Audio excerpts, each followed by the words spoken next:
the meaning of my high school. Now, this is a very, very, very creative video that I literally thought on spot that I literally want to get out there because literally everybody loved the meaning of Livingstone. This is like even deeper, deeper, deeper meaning with multiple people that think like Livingstone that I used to have to deal with every single day, and they literally had the same past as Livingstone, so I couldn't act the way I wanted to, so I had to literally play that their old game, and I could not play that game, but somebody let me know it was alright. So what is the meaning of my high school? So first of all, literally, I adapted to my junior high, literally. If you go watch Justin, if you go watch, season 1, the playlist, you see a whole bunch of people were climbing me in junior high, but they weren't doing as nearly as big shit as I was. Like, literally, I was doing hellish shit, like, literally getting Mr. Pleasure's approval, so much other shit. I pulled this Asian girl, but they kept on harassing her, so I couldn't get with her. And so, literally, that was the basis of literally everything, literally. Everything in junior high happened because of their fault, but because I stayed in the same position, I thought it was my fault. Oh, there must be something I must be doing wrong because I'm staying in the same position. No, they're manipulating the situation. And then I realized that when I got to high school, that was all this manipulation of the situation. And when I was literally freaking transitioning, I was wondering, why am I not going to Washington? Because I went to Centerville. Everyone goes to Centerville is supposed to go to Washington. So instead of Washington, I went to American.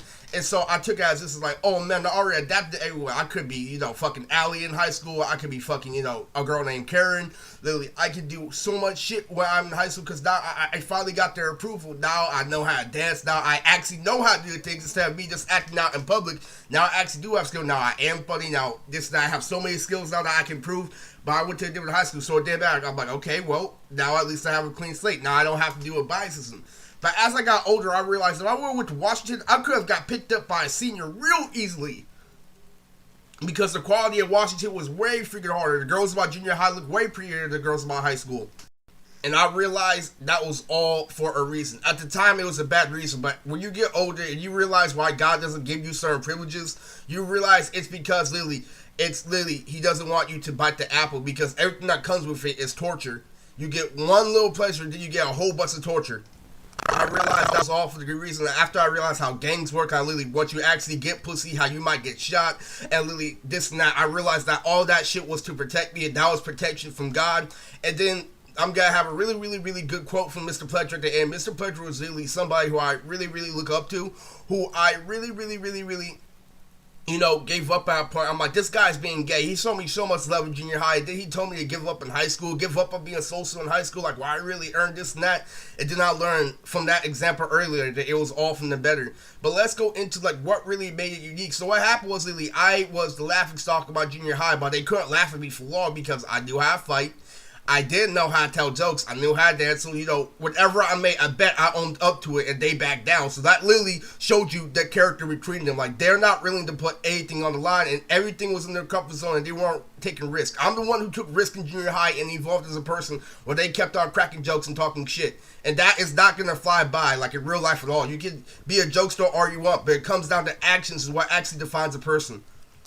So, literally, I came through an American field day, literally, got hugged from a senior the very first day, literally, made friends with this guy named Craig, a tall Filipino guy who's half Filipino and white, who has green eyes just like me, and they kicked Craig out of school, and this is the meaning of my high school. No, I'm serious, this shit was so fucking crazy. His family moved because of how crazy the kids were, and literally, everybody knew that shit was crazy. So if you go back to, season 2, there was also this girl named Alma. Everybody was on Alma's nuts when we went to high school, but because me, I was fucking short, I was sexy, I always had, really good fits going on. I had the Tanjiro hair at the time, I had the checkerboard shirt with the Tanjiro hair at the time, and literally fucking, I was pulling Alma left and right. I didn't even have to speak to Alma. I knew Sue was gonna be mine because of the way things played out. She was so nice to me. When the thickest girl in school is nice to you, pancake over her before football practice, but I'm not even paying attention that she exists. My player was so fucking good freshman year.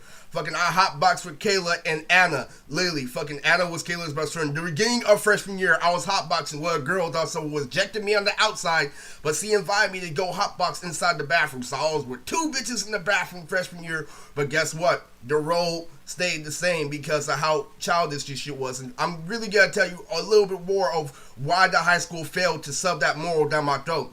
It's because Kayla kept on playing hard to get. It's because everything really, really, really went out of proportion. Is really, really why they couldn't shove that down my throat, because they kept on pulling this thing, Eris, you're focusing too much on sex and not focusing like too much on like what they actually are as people, when they actually are sluts. They were way fucking ugly. I'm not sugarcoating shit. They're way more uglier than the girls that I was supposed to go, than the high school I was supposed to go to, like Lily. Fucking, and they literally have no swagger and stuff like that. How the fuck you expect me to view them? They have no swagger. They have nothing, this and that. Like, you can't be fun with them because they're still obsessed with ratchet shit. Like, there's nothing to gain out of them but sex. And I realized that that was 100% true when I was older. There was no fucking point to them trying to shove a moral down my throat. You're only doing that because you accept them because you're punching down. And you like the fact that they're lame because it makes it easier for a white guy to go out with a skinny black girl.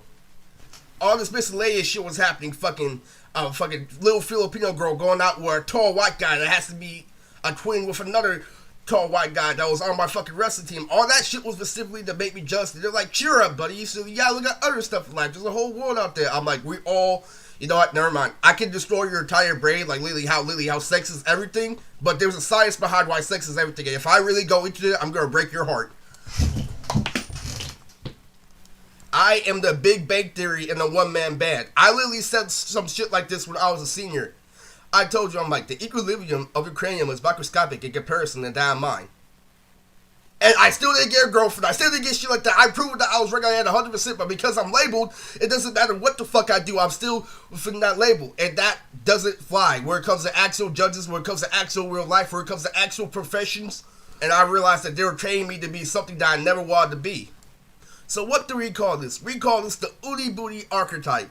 We call this literally what white guy who tries too hard to be black corrects a whitewashed black guy that's trying to be a nice person, but society is not in his favor because he's not picking a stereotype. So what the white guy does is he takes advantage of the fact that he has it easy. He literally talks shit to the guy, literally, who's going through a whole lot. Like, a white guy would do this to me. Literally, when I get rejected by a girl, he's like, are you okay? So I'm like, shut the fuck up. You don't know how it feels. He's like, well, you know that my family actually physically abused me? Do you know what you're actually doing isn't going through shit? Do you know that this and that? And do you know that crying isn't going to make it feel better? Do you know this and that? All this shit when I'm already doing better than him. My high school had the advantage of everything because it was easy, but they wouldn't actually put themselves in the spotlight. They literally only had the advertisement to fall back on. Literally, what it was is this had to be all because he had a girlfriend. That guy that was roasting me had a girlfriend. If that white guy that literally had a fucked up haircut, literally covered in moles, literally that's literally has no wardrobe, saying gangster shit, just like I told jewelry school in my high school. If he didn't have a girlfriend, would you take what he says into consideration?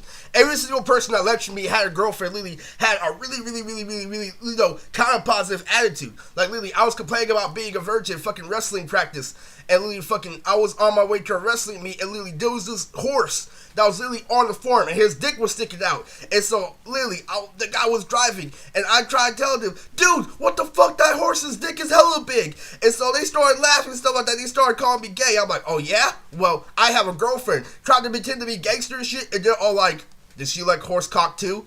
Literally, they literally used to flip every single thing of me. Every single thing that I thought was hard, they flipped back in a positive attitude. It's just like me when I'm telling people it's better to be a good person than a try-hard gangster, but what they're doing is they're taking that example, but they're using it in the context that they have it easier, so they're saying me, but they're not doing me shit. So everything that they're saying is coming from somebody who has it 10 times easier, and they're taking advantage of that. And then they try to paint pictures in my head where it's not actually happening.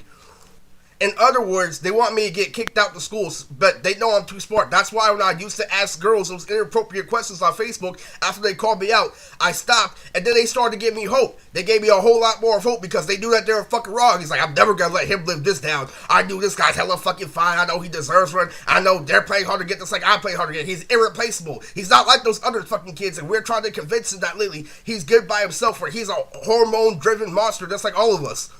They knew they were wrong. They knew I deserved it. A fine-ass guy who's asking them inappropriate questions, acting like an animal online, but is able to dance and do so many multidimensional things where you meet him in person and he stopped, that means it's not his fucking fault. And they try to put this whole rule over my head. It is your fucking fault because you're at your age now where you can understand any situation. Like, no, I'm still a kid. And that's the misconception that hip-hop has. You're not a fucking grown man when you're 13. Shit, you're not even a grown man when you're fucking 20. And then hitting me with 30 and 40-year-old shit that literally, you have to have literally a good paying job to literally deal with the shit that I was dealing with in high school. And since I wasn't getting no fucking benefit, it wasn't helping. So before I go into another great example from the wrestling thing, a really, really, really even better example than that, let me go into part one of, a sample of the video I'm going to make in the future called My Obsession with Science.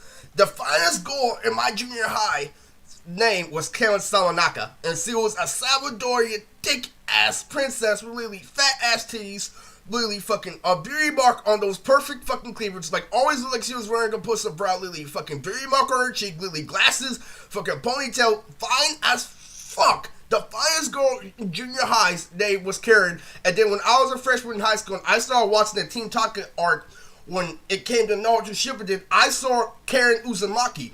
So basically, do you know what that means? That means that that's the laws of the universe. People think that that's connection, but it's actually not, but that's a heavy, heavy, heavy, big connection, like, from the laws of the universe. The laws of the universe are like little magnets that literally connect to shit. Like, say, literally, fucking Reese's, a guy who was obsessed with Dragon Ball Z, ends up, with a Reese's cup.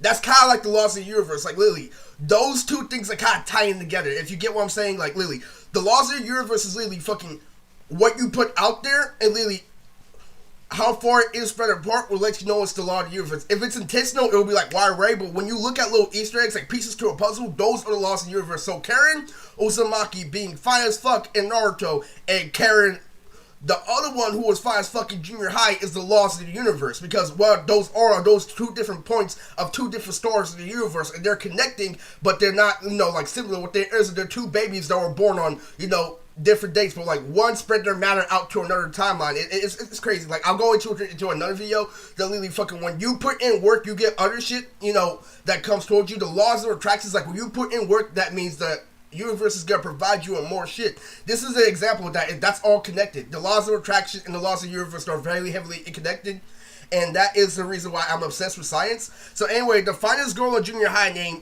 was Karen. So literally, there was this guy named Daniel Amati, who was literally the most popular black guy at school, and God always told me, this guy's gonna keep it real with you. Literally fucking, but he was the most troublemaker. He always talked about fucking bitches. He looked like a fucking pickle. He had big ass lips, but he was hella strong. I never wanted to fuck with him. And because literally, he was literally varsity of the football team, damn near when he was a freshman. Even though he was older, he looked like he was younger than me, like how he acted and shit. And he was crazy. So me and him got to talk about literally fucking bitches that go to other schools. He's like, man, all the bitches here are rack. And so me and Daniel Amati get into a really good ass conversation. And I tried talking to him about some of the girls I went to junior high. He's like, bruh, do you know Karen and fucking Daniela? I'm like, of course I know those bitches. I went to school with those bitches. He's like, Karen has some fat ass titties. I'm sucking them. All that intellectual shit happened freshman year. But that was the living motherfucking shit, because Daniel and Marty always kept it real. Like, literally fucking, we were talking, like, back and forth about literally fucking, like, how he didn't want to wait 3 months to fuck a bitch that he just met and shit. And literally fucking, it's like, I'm a pussy animal, but if you're a virgin, it don't matter. But I did, like, right now, this is that, like, Daniel was hella funny. He was the funniest stereotypical black guy when it came to shit like that, because literally, I got his number. I texted him, I'm like, where the bitches at? He's like, the bitches always cat. And literally, but he was honest. Nobody who I met was so honest about the game bitches, because I realized when you're older, it's hit and miss. Like, literally, it says yes or no, but if you keep on asking, you're bound to get a yes. He was the only person honest saying that I get rejected, but because I keep trying is why I eventually got pussy. Literally, that is literally what Daniel was trying to tell me, and like, literally fucking, that dude was hella fucking cool. No matter how much of Eric he was on the outside, talking about this and that, talking about how slutty, girls can be, is this and that, he came correct where it came down to actually admitting that he was wrong. He came correct with saying you have to lose to win, and that's why Daniel Amati gets an award in my book. He was like, the bitch is always cat. If you don't know what cat is, that means where a girl like Lily texts you, I'm gonna be there, and she's never there. And like Lily, that's what happens. Like, that's a flake. A cat is literally like when you literally like say you're about to be somewhere and then you don't be there. That's what a cat is. A J-cat, street term, Urban Dictionary. So let me go into a little bit more of why my high school was kind of full of shit. Was because they kept on getting results by being innocent by Lily. Well, we're still doing the same amount of work. We're still doing this, that, but we're not complaining on you. Ignoring the personal life that I have, ignoring literally the shitty fucking situations that they put me in, ignoring this and that, and telling me just, it's okay, buddy, just make it through, knowing damn well you have it easier. And the reason why they accept that is because that's the difference between a beta male and an alpha male. And they were teaching me that all the way in high school. Like, literally, they played that whole fucking role the whole entire time, and it wasn't fucking working because I kept on calling it out. It's bullshit, it's bullshit, it's bullshit. There was a running gag that I had where this guy was a captain. Like, I called this guy captain every time in fucking Chef's Class. I had running gags, I had this, that, I had, Aaron says a really good laugh, like literally all that intellectual shit, but guess what? It fell flat because I didn't have a fucking girlfriend. I had all this personality and no fucking girlfriend. It fucking irritated me, though. Literally, I had literally twice as many good songs on my iPod as I did back in the day. I had so much shit, like literally fucking, it's all because, like, they live where they accepted. What they were trying to do was they were trying to label me a predator all the way in high school. They knew I was fucking right. Because the same girl who I told, literally, I'd rather take a slut to my hand, she was wearing tight jeans in front of my special ed classroom, not out of nowhere, that was just subconscious, because she kept on looking at me, and I said, you know, you have a nice ass. He like, literally fucking, I couldn't resist it anymore. I was nervous when I said that, but she's like, what? Literally fucking, this girl was literally telling me not to be perverted, literally this and that, but the one day I look at her and I call it out, she tries to say that like, yo, that's not what it was. And literally, that's exactly what it was, but she didn't act like that from any other time in the year, and I look at that, I'm like, this is how girls really work. She's horny just like I am, and that's when I learned literally, that was the whole purpose of gorillaing. That scene right there, that is when you gorilla, but I'm not in the position to gorilla. Now, it wouldn't have worked. Don't like literally take that example, but I'm talking about that is literally what it's for. Like, her playing hard to get, and that's literally, they tried to convince me that humans weren't fucking animals. That we weren't fucking mammals. That we literally weren't fucking horny fucking lizards at one point. That's the whole point of the ooty booty archetype. Literally a fucking white guy who's spoiled, who has more money than a whitewashed black kid, and the whitewashed black kid is trying to be a good person, but they keep on selling gangster shit down his throat, and then they're saying, it's okay, it's all gonna work out in the end. Literally fucking, it really fucking hurt over and over again, because what they were doing is they were telling me to be rational about a situation when they done me down and made me so depressed to where I became a potato. This wouldn't happen if you wouldn't let me get with Alma freshman year. So guess what happened to Alma and guess what happened to Craig? After freshman year, they left. So that let me know everything. When I'm older, this and that, but you know what the devil told me in my head? He's like, yeah, you may be right. All the cool people may be gone, but you're still in the same situation. That's not going to help you. You thinking about literally how good you could have had freshman year isn't going to help you because you're still in the same situation. You got to understand that you using perspective doesn't help because you're in the same situation. Because I was in high school. When you're a grown man, you're in the full fucking world, and when you have multiple tools, that is when you use perspective. But they were telling me to do shit like, at that point, I would have got more rewarding of being the fuck out of someone, going to juvenile hall, and literally fucking, I would have got way more respect that way to keep on accepting it. And that is when you go into animal nature. They tried to convince me that we weren't animals, that we aren't have no hormones yet. It's like literally, they try to convince me that like humans don't speak in tongues. They literally try to convince me all that shit, and humans are really fucking dumb. What they pulled was they tried to pull the be intelligent shit when they gave me no reward system. The human body works on a reward system. And they're like, Aaron, she does want everybody to feel sorry for you. You're not really trying to pick yourself back up. You dumbed this guy into a couch potato. He did everything. He changed his wardrobe every fucking year, and you're taking advantage of the fact that he can't afford Jordans. So that means you never like him for what he is. You playing out in fucking simple. That's why you always ask him to dance, but you never invite him to parties. That's why you always contradict yourself. That's why you always give him literally fucking praise with no award.